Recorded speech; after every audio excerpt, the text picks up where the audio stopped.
Hi everyone, good day. Today I want to bring us into the next or a new segment on this our program titled Speed of Light. Speed of Light. And today we're discussing on the power of imagination. Albert Einstein said, "Imagination is better than knowledge." Why? Because imagination embraces the world, stimulating a progress which is evolution. Imagination is better than knowledge. You see, the difference between imagination and knowledge is this. For instance, when you have a dam, you have water, but if you do not have the turbines to walk through the dam to release electricity, the dam may just be there as a dam. So you might have a big reservoir of knowledge. You may have read a lot of books. You may have written a lot of books. You may know a lot of things. However, for that knowledge to become useful, you need to apply the power of imagination. You need to apply the power of constant imagination. And imagination simply means you have to be very perspicacious. You have to be very observant. You have to be conscious of details, and you need to constantly ask questions. You need to observe and identify patterns in a system or in the environment of your focus. And then when you identify patterns, you ask questions.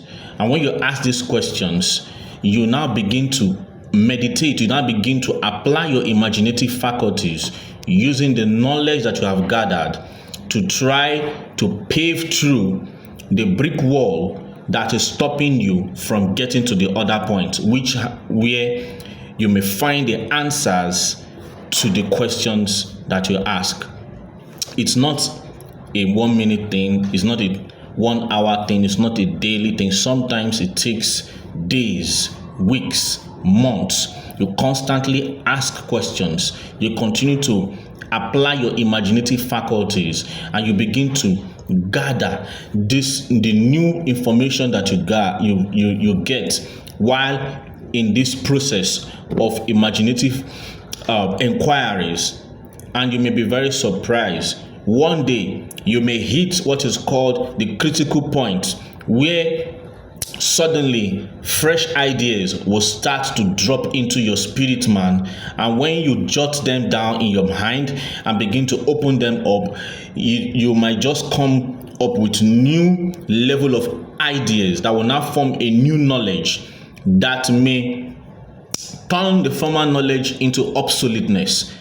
And that is why we have innovations. That's why we have inventions. Innovations and inventions have one thing in common, which is imagination.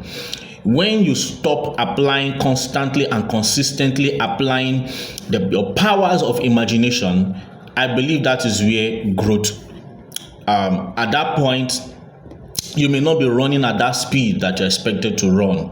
So never stop applying your powers of your imaginative faculty. It is also good, I want to sound this note of warning. The human mind is very powerful. When you apply your imaginative faculties, you need to create boundaries. There are some knowledge that is not expected for you to inquire. Don't go too extreme, especially some spiritual matters that does not have anything to do with your progressive existence. Apply your imaginative faculties to solve problems that will not just be for your own benefit, but to the benefit of those to whom your later works belong. Remember, imagination is better than knowledge. I repeat this quote from Albert Einstein. Imagination is better than knowledge because knowledge is limited, while imagination embraces the world, stimulating the progress, which is evolution. Thank you and God bless.